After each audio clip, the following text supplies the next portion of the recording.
नमस्कार दोस्तों, स्वागत है आप सभी का हमारे चैनल में।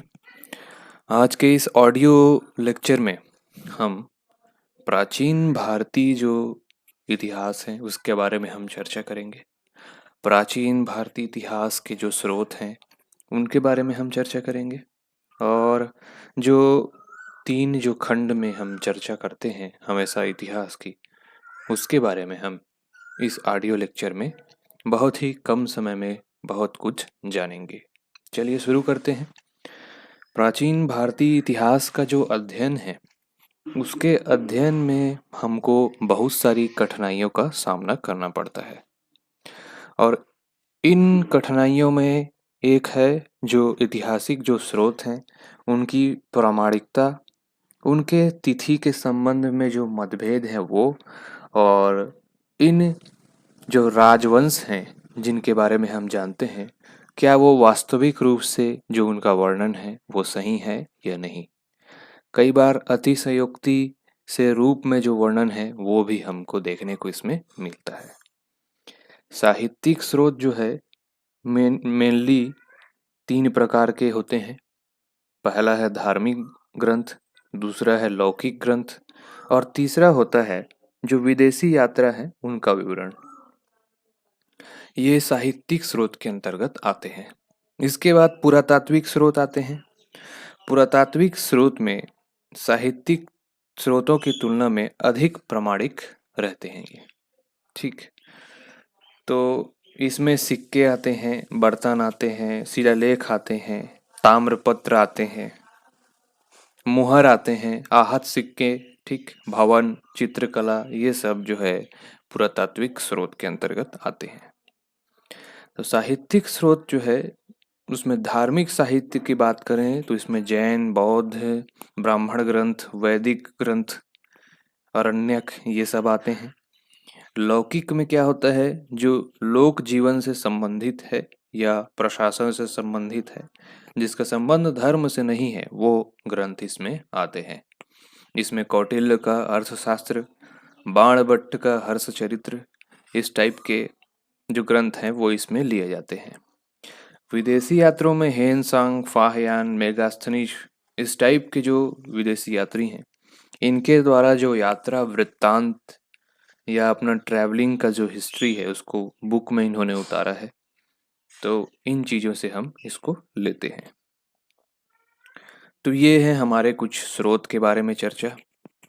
और भी कई ऐसे महत्वपूर्ण तथ्य होते हैं जिनके द्वारा हम, या कोई ऐसे मेथड होते हैं या कोई तरीके होते हैं जिनके द्वारा हम इतिहास का अंदाजा लगाते हैं, जैसे कि कार्बन 14 विधि, भौतिक अवशेषों का कालक्रम का इसमें पता लगाया जाता है। और दक्षिण भारत एक ऐसा क्षेत्र है जहाँ पर मृत व्यक्ति के जो शव होते हैं उनके साथ औजार, हथियार, मिट्टी के बर्तन, ये सब चीज़ें कब्र में रखते थे। और जो महापाषाण जो संस्कृति है उसका ये उच्च इष्टतम उदाहरण है। कैसे?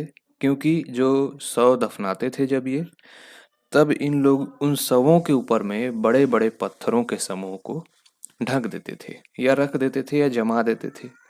तो ये जो संस्कृति है दक्षिण भारत में फली फूली। तांबे का प्रयोग सबसे पहले किया गया मनुष्य के द्वारा। धातु के रूप में अगर बात करें तो तांबा का जो प्रयोग है वो सबसे पहले किया गया। इस प्रकार से ये भारतीय इतिहास के ये स्रोत हैं जिनकी हमने चर्चा किया। अब हम थोड़ा सा इतिहास के प्रारंभिक पक्षों पर जो है चर्चा करेंगे। प्राक इतिहास या प्रागैतिहासिक काल, आद्य इतिहास या ऐतिहासिक काल, और तीसरा है ऐतिहासिक काल। ये तीन प्रकार के कालों का हम वर्णन हर पुस्तक में देखते हैं।